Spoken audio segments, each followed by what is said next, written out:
Oops. One more thing.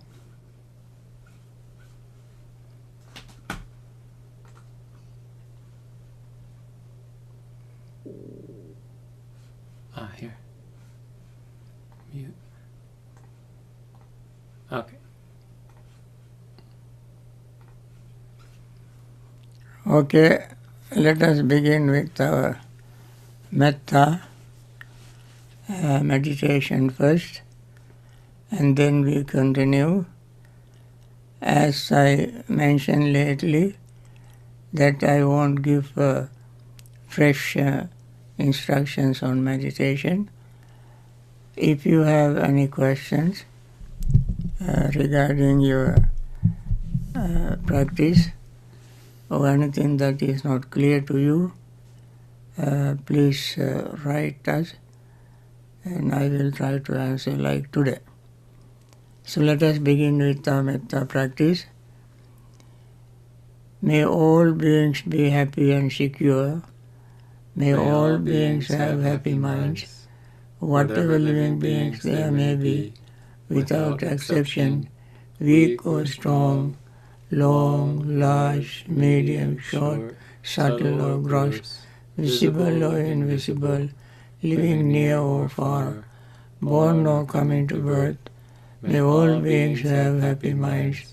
Let no one deceive another, nor despise anyone anywhere, neither from anger nor ill will should anyone wish harm to another.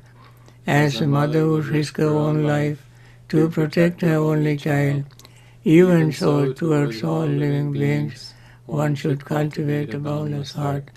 One should cultivate for all the world a heart of boundless loving friendliness, above, below and all around, unobstructed, without hate or resentment, whether standing, walking, sitting, lying down or whenever awake. One should develop this mindfulness. This is called divinely dwelling here, not falling into erroneous views, but virtuous and endowed with vision. Removing desires for sensual pleasures, one comes never again to birth in the womb.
Dukkha pattaca nidukkha bhaya pattaca nibbhaya soka pattaca nisoka hontu sabbe pipanino. May the suffering be free from suffering. May the fear-struck be free from fear. May the grieving be free from grief. So too may all beings be. With this metta wish, let us focus our mind on the answers to these questions that Brian reads for me.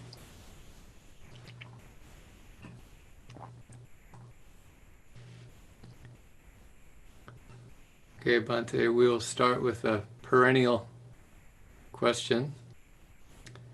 How does the untrained mind stay mindful when faced with strong emotion, such as anger, sadness, or even joy or excitement?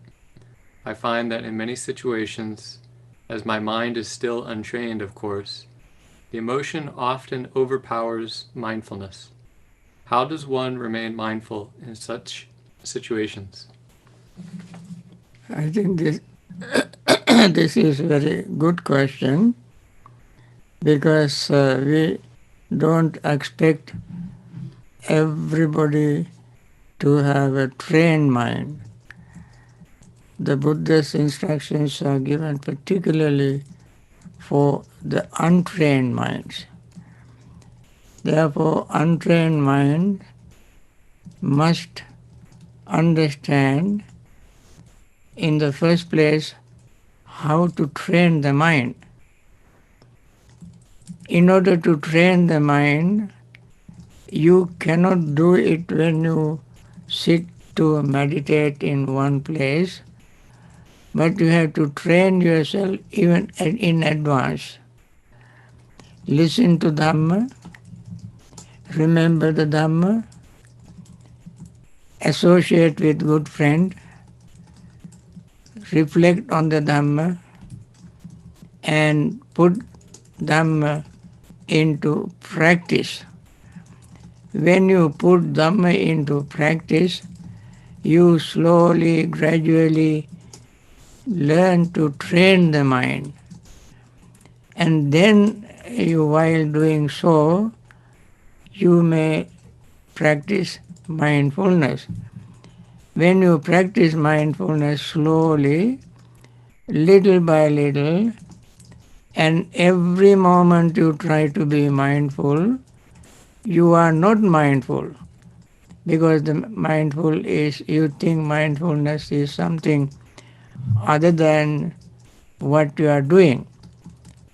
When you practice mindfulness, if any undesirable thought, as you mentioned, like anger, arises, that very moment you become fully aware of the anger. Isolate it and see how painful anger is. You must think mindfully, this anger creates pain, suffering. I meditate not to increase suffering, but to decrease suffering. I learn from the Buddha's teaching, angry mind is like a sick mind. When the mind is sick, a person is considered to be sick. When one is sick, one cannot taste food. Taste buds are affected, and therefore no matter how many good things are there in the object of your anger, you don't see good things in the object. You get angry because you have seen someone, hearing something, smelling something, tasting something, touching something, thinking something. What you saw, heard, smelled, tasted, touched and thought are all not bad. In these experiences, there are good things, and your mind is obsessed with anger. You don't see the good things, and this is how you have to think.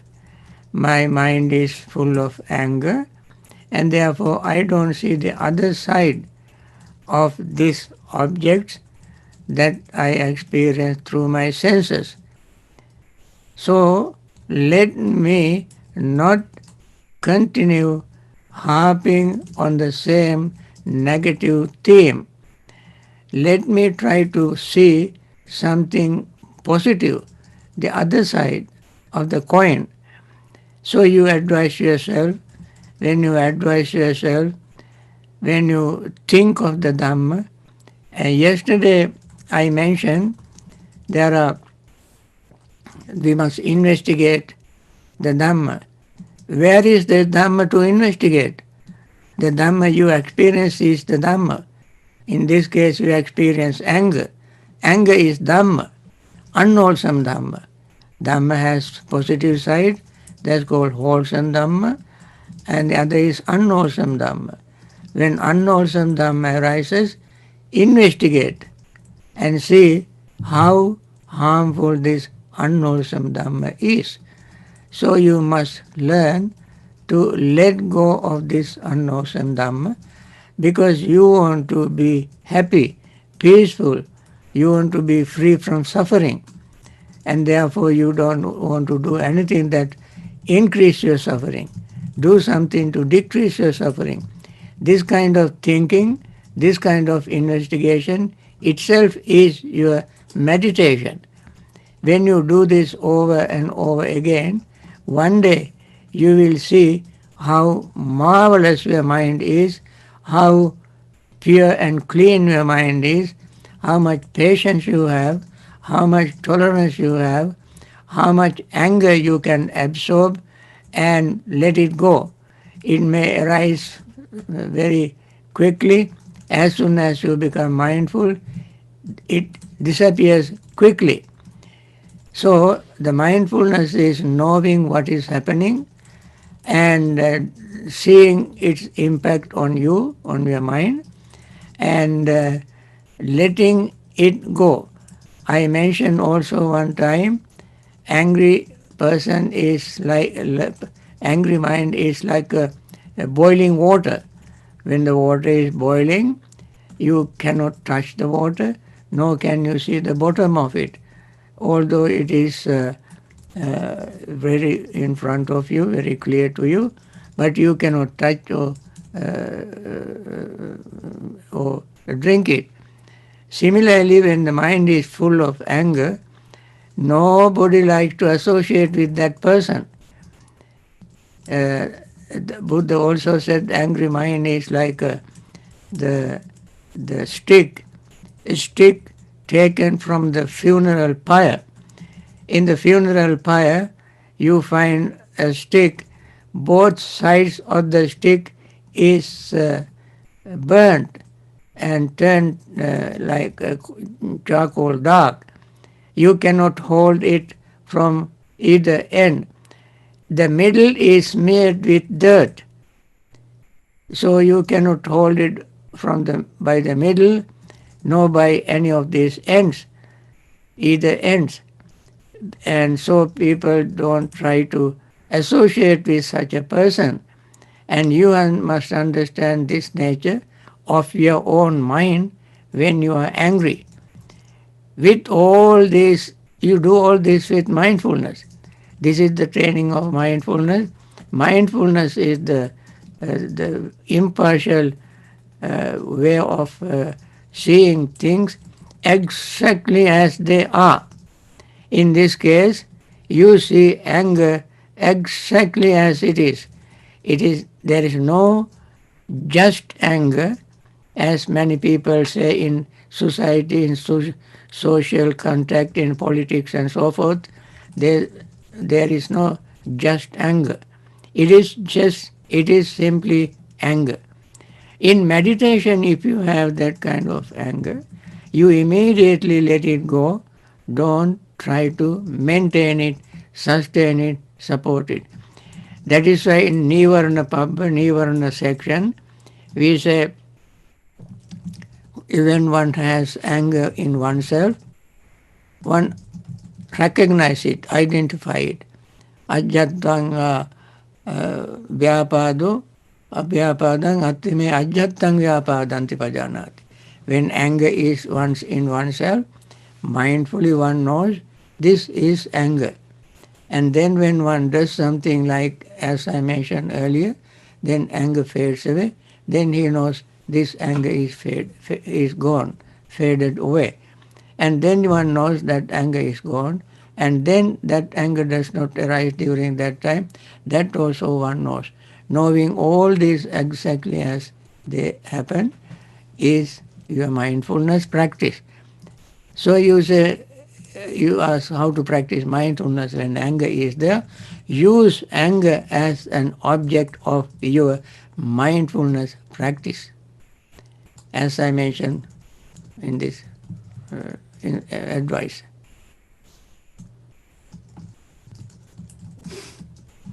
Thank you, Bhante. That was very clear. The next question. Dear Bhante, you mentioned the sensory feelings we receive through our 5 faculties arise and pass away without leaving any trace. If this is the case,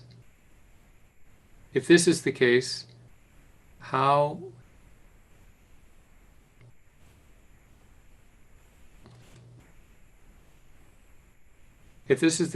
do we have our experiences through these faculties as memories or Dhamma? I'll try to read that again. No, I understand. You got that, okay. Mm-hmm. You are very true, very correct. As things arise, they pass away very quickly. And you ask me how we remember things. Remembering is another part of mindfulness, sati. So when the mind becomes clear, the clear mind can remember things easily. So as things are changing, you are so keen, so clear in that change. And therefore, this does not go away from your mind. Sometimes when we remember certain things, it leaves some impression in our mind. Whenever we saw, heard, smelled, tasted, and so on, experienced through our senses, although they disappear instantly, the mind is so powerful that the impression remains in the mind, although eventually they also disappear, but they stay in the mind. When you see the object, when we have the similar sight, sound and so forth again, that memory, previous experience comes to your mind because of the association, new experience. This is how once you experience certain things, the mind remembers, or mind has an impression of it, And when it happens again, then the previous things will come to your mind, your awareness. They are called in what you call Paticca system, Purima Purima Kusala Dhamma Pachimanam Pachimanam Kusalanam Dhammanam Asevana Pachayana Pachayo. That is association. When all the previous experiences we repeat or remember through association. For instance, when you saw something that you don't like very much, and when you see similar thing again, you remember your previous unpleasant feeling. So this is a part of the mind.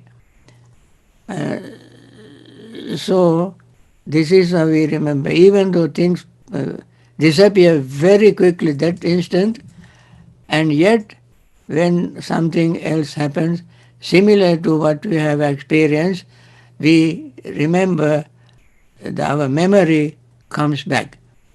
But that memory eventually also fades away. So that is when you see, for instance, a person, you remember the person's appearance, the color, size, height, and all sort of things, the clothes and so forth, you remember. And then when you see the person again, this memory repeats through the association.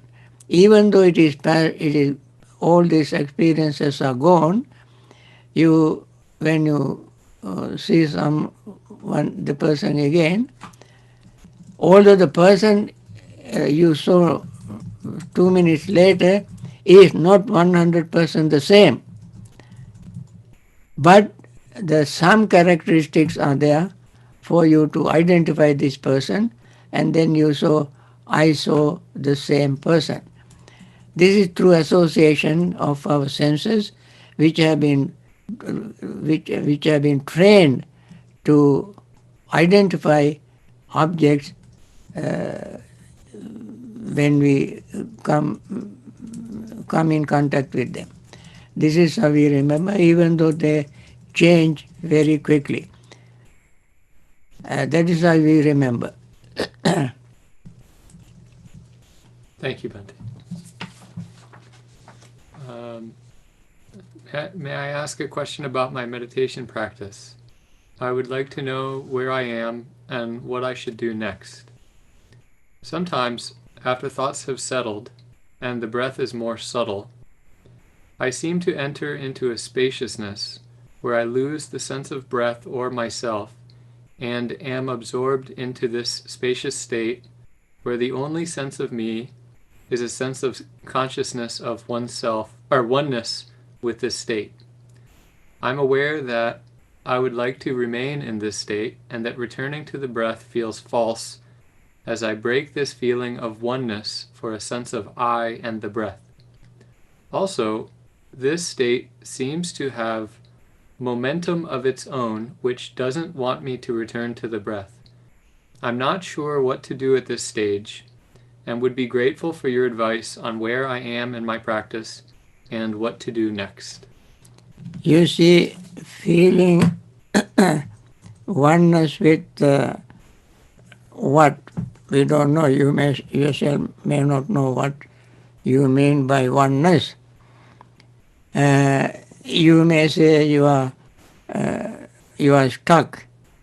That may be true. But what happens is that you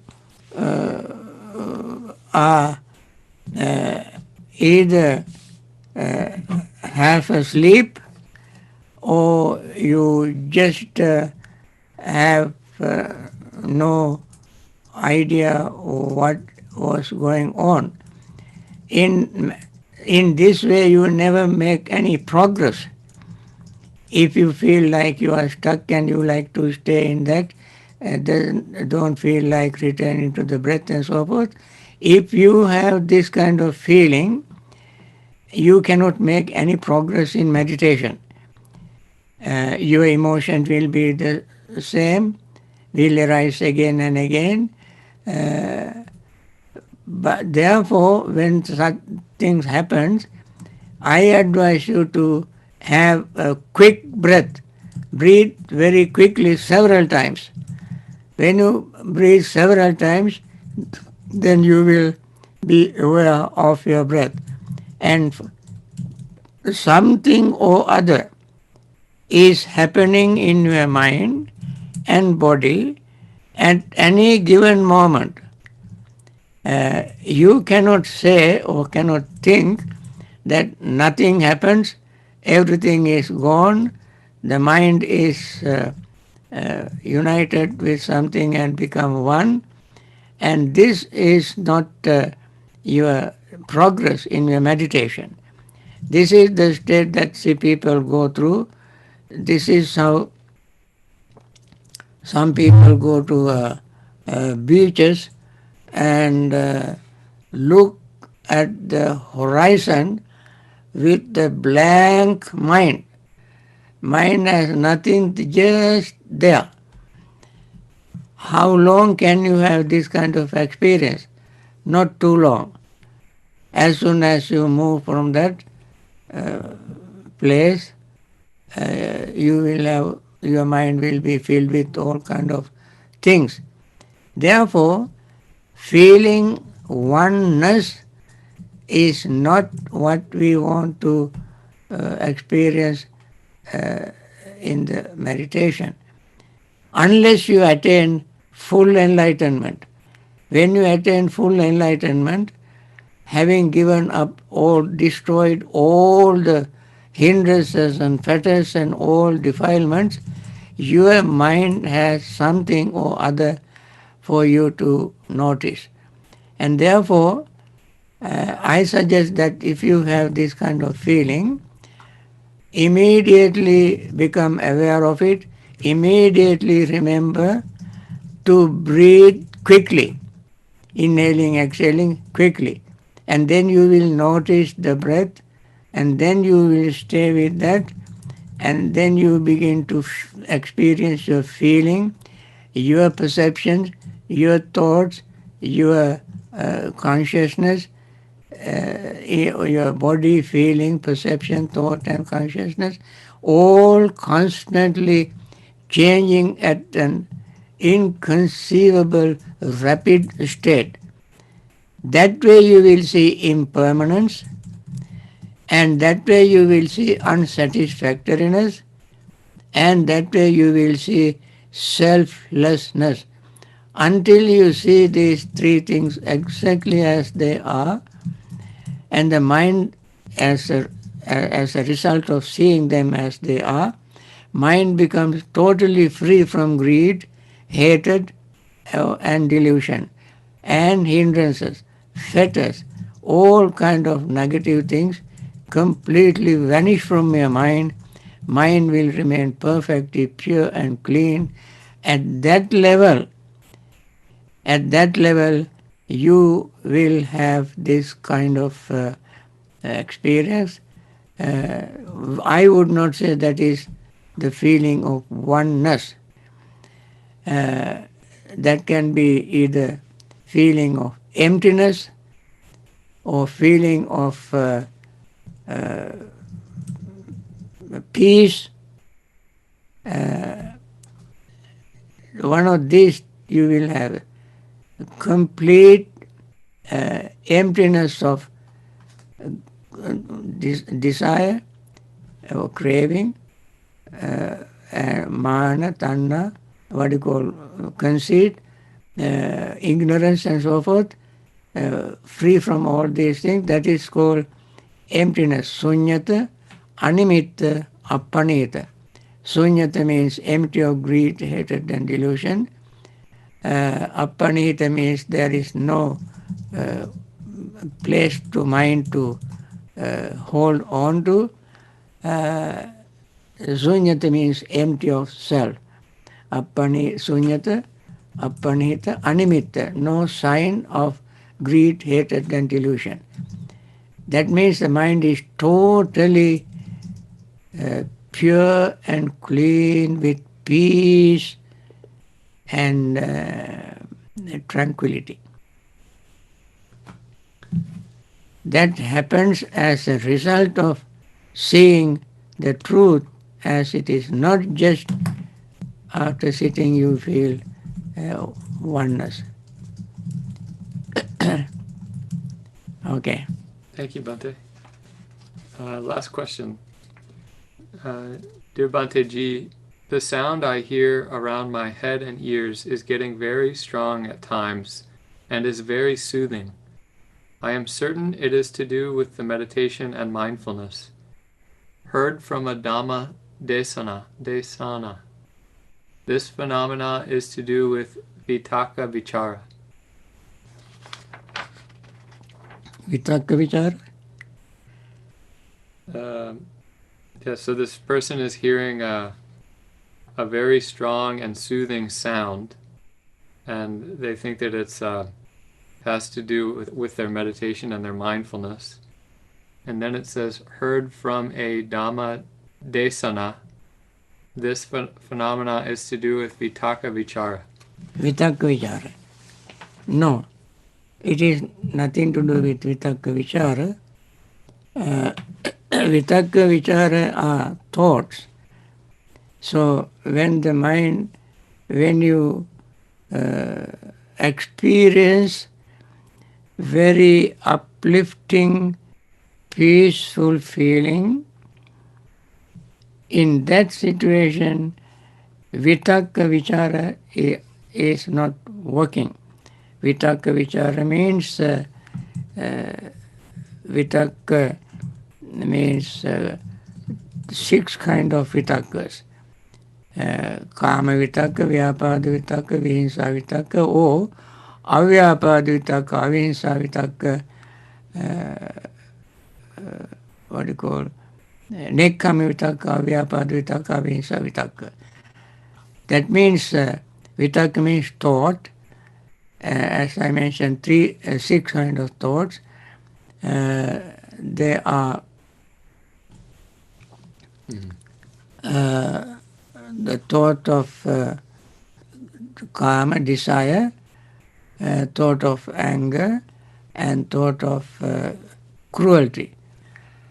And other wholesome, positive side of thoughts are thought of letting go, thought of generosity, letting go, nekkhamma vitaka, thought of metta, loving friendliness, avyapada vitaka, or non-angry vitaka, thought, avihinsa vitaka, thought of non-cruelty.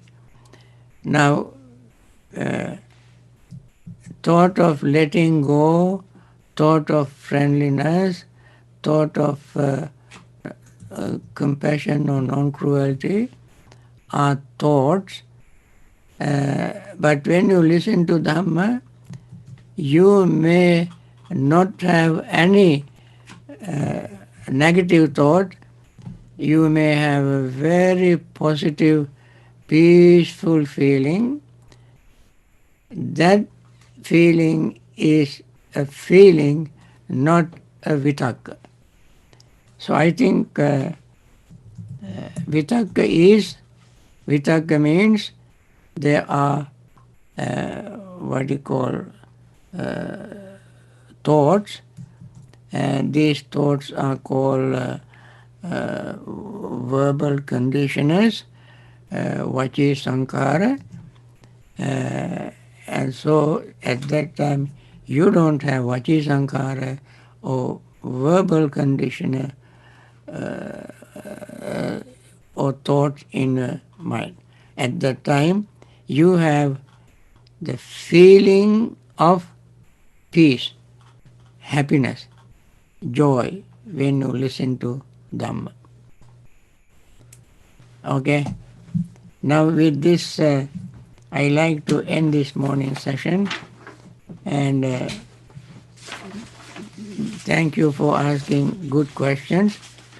And I like everybody to think of Dhamma, investigate Dhamma as I mentioned yesterday, and put them, if you investigate, if things are not clear, ask questions to make your investigation even more clear.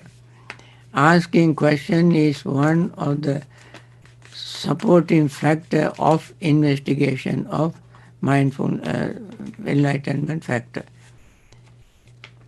Okay, now once again I want to conclude this morning session with the very earnest wish that all those patients affected by COVID-19, suffering in hospitals and homes, recover very quickly and return to normal health and live long in good health to do Dhamma work and liberate themselves from samsara. And others who have lost their loved ones may be grieving, and I'm very sure that they have been understanding, listening to Dhamma, and they have understood Dhamma, and according to their practice, may they immediately recover from their grief and continue their normal life with understanding to liberate themselves from samsaric grief. And there are many doctors, nurses, hospital staffs, maybe among you also there may be some nurses and doctors who are very compassionately taking care of these patients, and we want to wish them to be free from this virus and continue their very noble, compassionate work and live long in good health to continue their work and Dhamma practice and liberate themselves from samsaric suffering. There are many generous people who have supported and are supporting various projects like inventing vaccine and so on. May they continue their generosity and live long in very good health to continue their wonderful service. And many leaders in the world are trying to help people, and some of them have been very successful, and may they continue their support for the benefit of the world. Other leaders who have not made up their mind, let them have visions, wisdom, understanding, determination, and compassion to make right decision for the benefit of everybody. Thank you for participating in this